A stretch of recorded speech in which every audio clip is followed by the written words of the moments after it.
அடியார்னா ஒரு நெத்தியில திருநீர், கழுத்துல ருத்ராட்சம், 5 எழுத்து மந்திரத்தை, அடுத்து நம்ம எல்லாம் என்ன கேட்டா காவி ஆடை அணிந்து கொண்டு, இதுதான் அடியாறு சிவப்பொழிவு அப்படின்னா. மெய்ப்பொருள் நாயனார்கிட்ட போறேன், முத்தநாதன் வரேன், பொய்த்தவ வேடத்தோடு வரேன், வந்தவன் முத்தநாதன் தெரியுது, வந்தவனா இருந்த என்ன சிவகோலத்தோடு வந்துட்டான். நமரேகான் தத்தா நமரேகான், அவன் நம்ம சிவனடியாருப்பா, வந்தவர் யாருன்னு எனக்கு தெரியும், பரவாயில்ல இரு வெளியில் இரு அப்படின்னாரு. நான் இது வரைக்கும் ஒரு ஆகம பொருள் சொல்லாத ஒரு ஆகம பொருள் சொல்ல வந்திருக்கிறேன்னு சொன்னாரு. அப்படியா, வாங்க. மனமு வந்தவன் எதிரி, தன்னை கொல்ல வந்திருக்கிறான்னு தெரியுது, இருந்தாலும் அவனுக்கு உரிய மரியாதையோட கொடுத்தார். அவன் புரிஞ்சுக்கல. அப்போ என்ன கேட்டினா, அந்த ஓலைச்சுவடிக்குள்ள இருந்த குறுங்கத்தி எடுத்து குத்திட்டான்.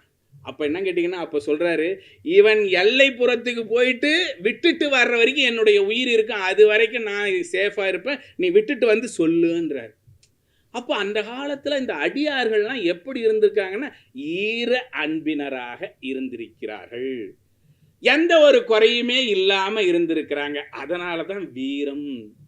இப்படிப்பட்ட செயலை செய்தவங்கள்லாம் எப்படி இருந்தாங்கன்னு கேட்டீங்கன்னா, கேடும் ஆக்கமும் கெட்ட திருவினார், ஓடும் செம்பனும் ஒக்கவே நோக்குவார், கூடும் அன்பினில் கும்பிடலே அன்றி வீடும் வேண்டா விரலின் விளங்கினார். இப்படியாக அந்த காலத்தில் அடியார்னா எதுவாக இருந்தாலும் சரிங்க, சிவத்தை நினச்சிட்டாங்கன்னா வேற எந்த பொருளும் சாதாரணம் தாங்க.